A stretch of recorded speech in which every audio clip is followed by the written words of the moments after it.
With recent flare-up in Middle East tensions, U.S. defense leaders say the real long-term threat hasn't changed. Washington's top priority is still China. We spoke with retired U.S. Army Colonel John Mills, now a senior fellow at the Center for Security Policy, for his insight on why China remains the top concern. Well, I don't think the strike at the 3 nuclear plants in Iran in any way connotates a shift back to the Middle East. No way, shape, or form. The United States is a global power, and the Trump doctrine is clear. We're going to generate and project force around the world. I think it's clear Asia does have the priority, but temporarily we've had to shift some resources to address the 3 nuclear plants.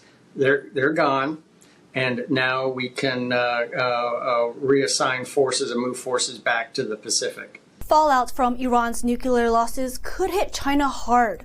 Analysts say Beijing's strategic and economic ties to Iran run deep, and those connections may now be in serious jeopardy.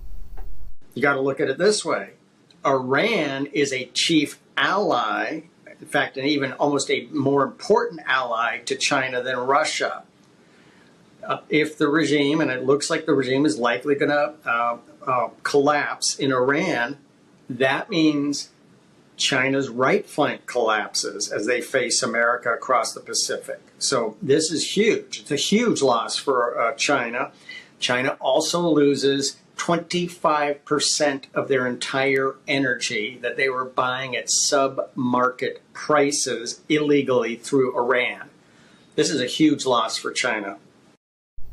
Beijing's influence stretches well beyond Asia.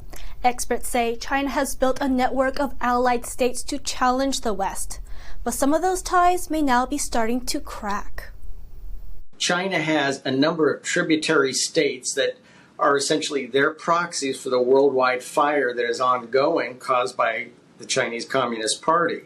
Those countries are Russia, North Korea, Iran, which is about to fall out of the sphere of influence, it looks like, Venezuela, South Africa, and even Pakistan.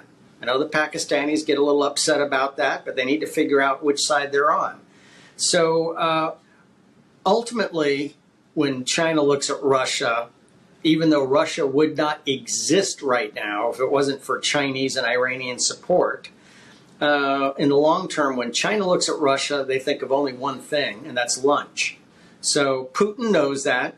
He's had to take and work as a Chinese tributary state to survive, but he knows in the long term that he's going to get consumed by the Chinese Communist Party. So he's trying to survive the short term to address the long term. Experts say Washington's strategic shift to the Indo-Pacific, which began during Trump's first term, is likely here to stay. They say this pivot is a long-term move, one unlikely to be reversed by short-term distractions from the Israel-Iran crisis.